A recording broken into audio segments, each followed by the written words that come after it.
Hello friends, welcome back to the channel.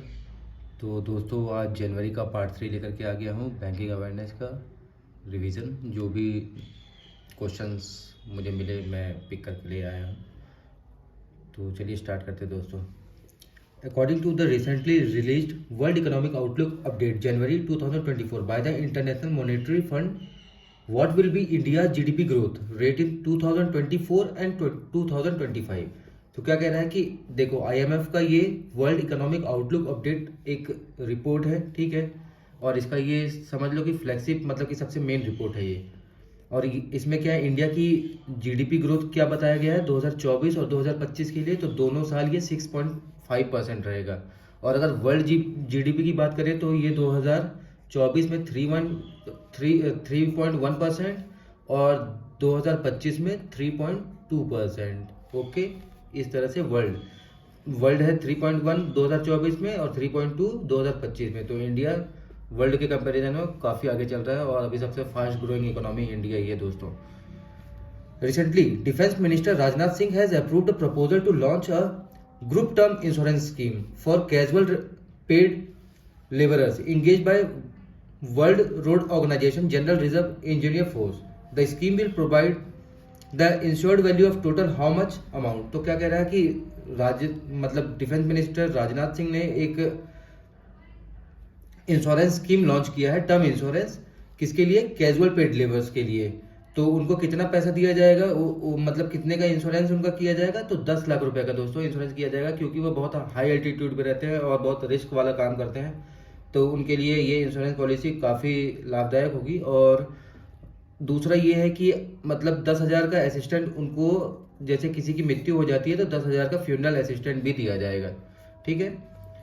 Recently, the Union Cabinet, chaired by PM Narendra Modi, has approved the continuation of Annual Husbandry Infrastructure Development Fund (AHIDF) for 3 years to 2025-26 मार्च 31 2025-26 तक। क्या मतलब कर दिया गया है continuation animal husbandry infrastructure development fund, ठीक है। What is the total outlay? इसकी टोटल आउटले क्या है? 29,610 करोड़, ठीक है। Recently, the Union Minister has given its approval for signing and ratification of bilateral investment treaty between India and which country? तो bilateral investment treaty किसके साथ India ने किया है? यूएई के साथ, ठीक है। और इंडिया और यूएई का क्या मतलब, इंडिया का टारगेट क्या है कि 100 बिलियन डॉलर का ट्रेड 2030 तक, ठीक है, पहुंचाना है इंडिया और यूएई को। और हम लोगों ने CEPA agreement, comprehensive economic partnership agreement, मई 2022 में हम लोगों ने 1 मई को सेपा साइन किया था यूएई के साथ, okay. According to the recently released brand finance 2024 global 500 report, which is the India strongest brand. अब देखो दोस्तों, इंडिया का सबसे स्ट्रॉन्गेस्ट ब्रांड कौन सा है? तो जियो है। और देखो, वर्ल्ड के जो स्ट्रॉन्गेस्ट ब्रांड है उसमें नंबर 1 पे कौन सा है? तो वीचैट है नंबर 1 पे, यूट्यूब सेकंड पे, गूगल है थर्ड पे वर्ल्ड स्ट्रॉन्गेस्ट ब्रांड में। और जियो को मिला है 17th रैंक वर्ल्ड में, 23rd रैंक पे है एलआईसी और 24th पे है एसबीआई। ये टॉप 25 कंट्रीज में से इंडिया की 3 कंट्रीज है, जिसमें से जियो का रैंक है 17th, एलआईसी है 23 पे और एसबीआई है 24th पे। और एक और है कि वर्ल्ड मोस्ट वैल्यूएबल ब्रांड 2024 के कौन कौन से हैं? तो सबसे मोस्ट वैल्यूएबल है एप्पल, सेकंड पे माइक्रोसॉफ्ट, थर्ड पे है गूगल दोनों में थर्ड पे है दोस्तों। और टॉप 25 में इंडिया का कोई भी नहीं है, ठीक है।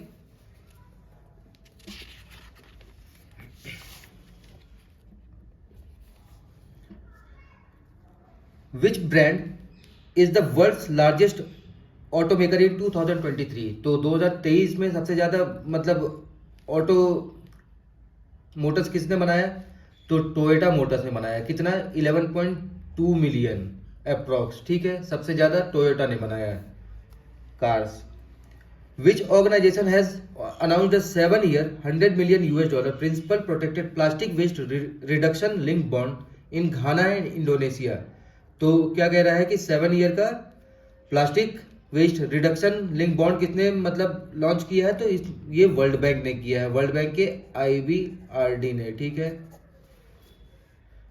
Recently, which country have announced to leave the Economic Community of West African State, ECOWAS? ECOWAS से कौन कौन सी कंट्री ने अभी एग्जिट करने को बोला है?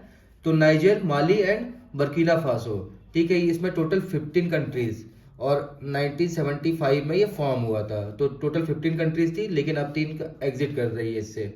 ठीक है, 1975 में ये इस्टेब्लिश हुआ था to promote economic integration and cooperation, okay, in the region. Recently, the Directorate of Revenue Intelligence (DRI) have seized 16.67 kg gold and 39.73 kg silver, worth ₹10 crore in New Delhi. What was the name of the operation? तो इस operation का क्या नाम था? Operation black gold. इसमें क्या किया गया? 16.67 करोड़ गोल्ड और 39.73 kg सिल्वर सीज किया गया, पकड़ा गया। Recently, which company from India has been certified as a top employer by the Top Employers Institute? Top employers institute के अकॉर्डिंग में इंडिया का सबसे ज्यादा टॉप सर्टिफाइड मतलब टॉप एम्प्लॉयर कौन सा है? तो एनटीपीसी, ओके। और टॉप एम्प्लॉयर्स का हेडक्वार्टर कहाँ है दोस्तों? तो आई थिंक ये एम्स्टरडेम नीदरलैंड में है, याद रखना, एम्स्टरडेम नीदरलैंड। और एक बार इसको क्रॉस चेक भी कर लेना, अगर मैं गलत हूं तो मुझे बताना। Recently, REC Limited has signed an MOU with which organization to collaborate on funding solution for renewable energy projects and large scale infrastructure projects in India? तो क्या कह रहा है? REC ने किसके साथ टाई अप किया है, साइन किया है MOU? तो national investment and infrastructure fund limited के साथ। ठीक है, किस लिए?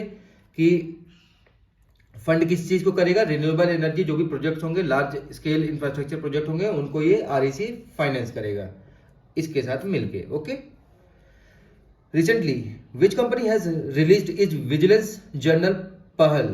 तो पहल किसने लॉन्च किया है? Indian renewable energy development agency, एरिडा।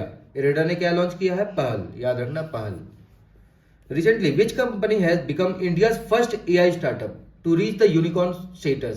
India का सबसे पहला फर्स्ट AI स्टार्टअप कौन सा है जो यूनिकॉर्न बना है? तो यह है कृत्रिम AI।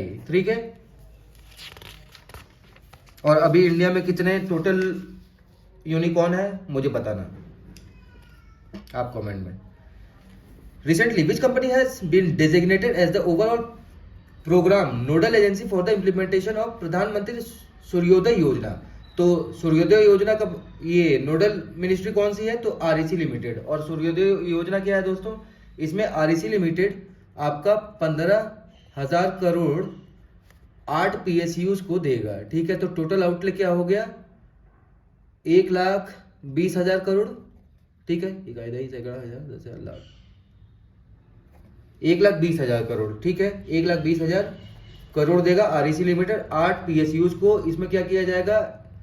1 crore solar rooftop panel लगाए जाएंगे। ठीक है, और 30 लाख लोगों को बेनिफिट किया जाएगा इसके थ्रू। ठीक है, recently union cabinet has approved the scheme for promotion of coal lignite gasification project of general government PSUs and private sector. What is the total outlay under the project? तो क्या कह रहा है कि जो मतलब कोल है उसको मतलब गैस में कन्वर्ट करने के लिए क्या कर रहा है? मिनिस्ट्री ने क्या किया है? आउटले किया है, कितना पैसा दिया है? 8,500 करोड़। ठीक है, coal ministry.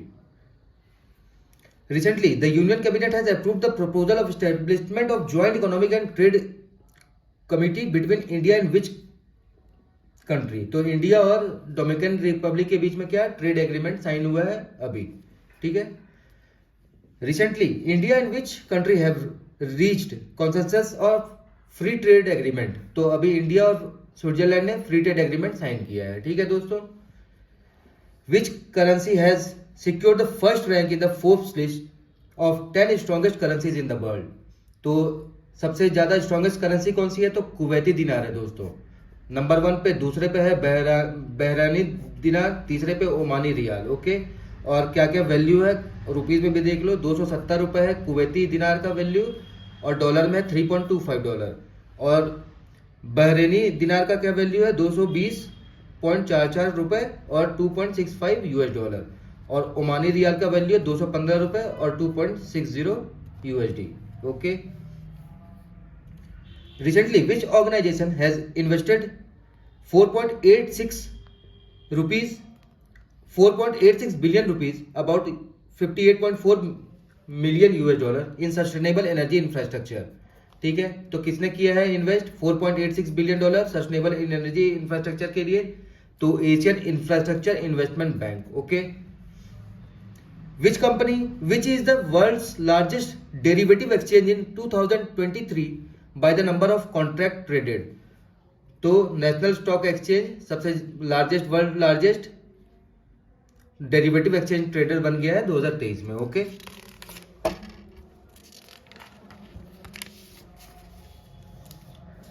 The institute of chartered accountant of India ICAI has partner with which institute to develop a vision 2024 document? तो IIM के साथ क्या किया है? विजन 2024 डॉक्यूमेंट के लिए ये टाई अप किया है, पार्टनरशिप किया है। और 1 जुलाई 1949 को institute of chartered accountant of India form हुआ था। तो विजन 2049 में 100 साल कंप्लीट हो जाएंगे, इसलिए ये क्या टाई अप किया है IIM अहमदाबाद के साथ। Recently which brand has become the world's largest smartphone seller in 2023? तो सबसे ज्यादा सेलिंग करने वाला लार्जेस्ट स्मार्टफोन सेलर कौन सा है? तो एप्पल है, इसने सैमसंग को पीछे कर दिया दोस्तों। Recently, which of the following has secured the title sponsorship right of the Indian Premier League for 2024 to 2028 for $300 million, about 2500 crore? तो 5 साल के लिए IPL का स्पॉन्सरशिप किसने ले लिया है दोस्तों? तो टाटा ग्रुप ने ले लिया है 2028 तक के लिए, 2024 से। याद रखना, ये क्वेश्चन मुझे मॉक में 3-4 बार मिल चुका है अभी तक। Recently, which country has launched the EcoMark Green Accreditation Framework for micro, small and medium sized enterprises at Davos 2024? तो किसने लॉन्च किया है इकोमार्क ग्रीन एक्रेडिटेशन फ्रेमवर्क? तो UAE ने। लेकिन इंडिया इसकी पहल किया था, इंडिया ने इसके बारे में बताया था। ठीक है, तो इसमें आपको इकोमार्क जो भी प्रोडक्ट आप खरीदोगे तो इकोमार्क उस पर वो रहेगा आपका, और वो बताएगा कि कितना इन्वायरमेंटल फ्रेंडली आपका प्रोडक्ट है और कितना कम कार्बन एमिशन हुआ था इसको बनाने के लिए। तो वही चीज़ है दोस्तों। Recently which country has launch the global good alliance for gender equality and equality at 54th world economic forum annual meeting at Davos Switzerland? तो इंडिया ने क्या global good alliance for gender equity and equality, और India ने एक launch भी launch किया जिसका नाम क्या था? वी लीड, जिसके माध्यम से इंडिया क्या कह रहा है कि वुमेन एम्पावरमेंट की बात करता है। ओके,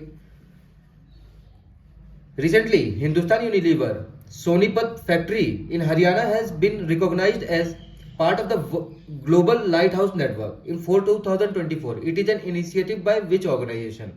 तो वर्ल्ड इकोनॉमिक फोरम का क्या है? एक प्रोजेक्ट, उसका नाम है ग्लोबल लाइट हाउस नेटवर्क। और ये क्या करता है कि जो भी कंपनी आपका इन्वायरमेंटल फ्रेंडली काम कर रही है उसको ये इसमें ऐड करता है। तो सोनीपत फैक्ट्री है हिंदुस्तान यूनिलीवर की, ठीक है, उसको ऐड किया है इसने उसमें। विच company has become India's most valued PSU firm bye market valuation? तो मार्केट वैल्यूएशन में सबसे मोस्ट वैल्यूड PSU कौन है अभी इंडिया का? LIC। और LIC और SBI में आगे पीछे होता रहता है दोस्तों, लेकिन लेटेस्ट अभी रिपोर्ट के अकॉर्डिंग LIC सबसे मोस्ट वैल्यूएबल है। तो अब मुझे लगता है कि एक सेशन और हमारा जनवरी ख़त्म हो जाएगा, फिर हम जल्दी से फैब कर लेंगे जो 15 दिन का करना है, और फिर हम लोग मॉक टेस्ट पे आएंगे दोस्तों। और मैं ये कह रहा था कि आप लोगों का बहुत बहुत धन्यवाद, हमारे 1000+ सब्सक्राइबर हो गए चैनल पे। तो बस आप लोग इसी तरह प्यार देते रहो दोस्तों, और बाकी पढ़ते ज़रूर रहना क्योंकि इस साल हम लोगों को फोड़ना ही है। Thank you and have a nice day.